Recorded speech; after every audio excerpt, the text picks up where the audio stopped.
The manufacturing sector has started the year on the back foot. APSA's PMI for industry declined to 40.5 points in December. This marks its weakest level in 5 years due to sharp declines in inventories and employment. New orders remain subdued, reflecting sluggish demand, though business activity showed some improvement during the month. Despite the bleak backdrop, though, sentiment has turned more optimistic. The index tracking expected business conditions jumped to its highest level since September 2024. Sticking with manufacturing now, the latest production figures show how those pressures played out on the factory floor. For November, output fell by 1% compared with a year before. The decline was led by wood and paper products, metals and machinery, and the motor vehicle sector. Chemicals and plastics were the main bright spot, posting solid growth. South Africa's foreign exchange reserves have climbed to a new all-time high. Official figures show a rise of over 5% to nearly $76 billion in December.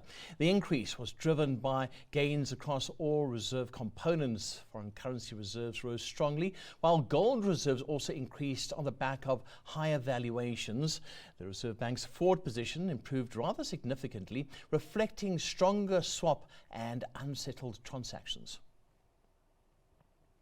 Schroder says its property portfolio remained resilient at the end of 2025, despite a mixed backdrop for European real estate.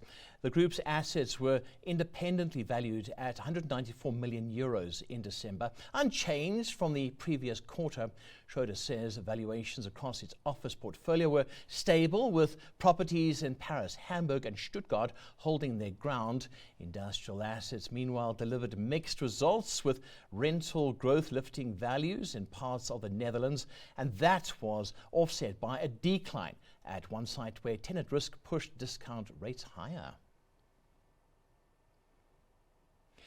SA's financial watchdog is tightening the net on shell companies and hidden ownership structures.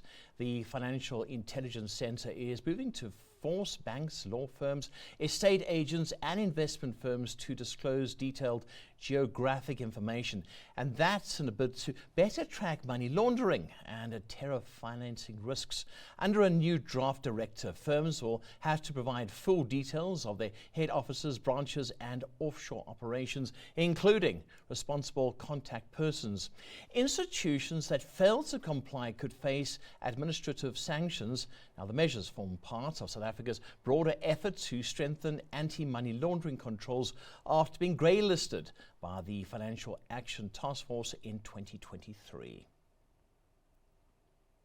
Further afield now, and NVIDIA is requiring Chinese customers to pay in full upfront for its H200 artificial intelligence chips as it seeks to protect itself against uncertainty over Beijing's approval of the shipments. Let's take a look at this report for more. NVIDIA is reportedly requiring full upfront payment from Chinese customers seeking its H200 AI chips. Two sources told Reuters it's due to ongoing uncertainty over Beijing's approval of the shipments.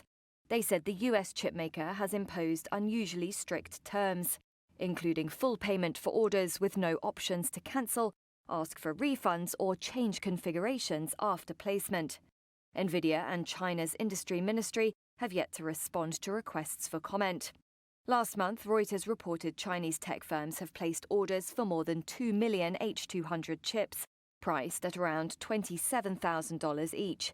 That exceeds NVIDIA's inventory of 700,000 of the chips. While Chinese chip makers have developed AI processors, their performance still lags behind NVIDIA's H200 for large-scale training of advanced AI models. Bloomberg reported Thursday that China plans to approve some H200 imports as soon as this quarter.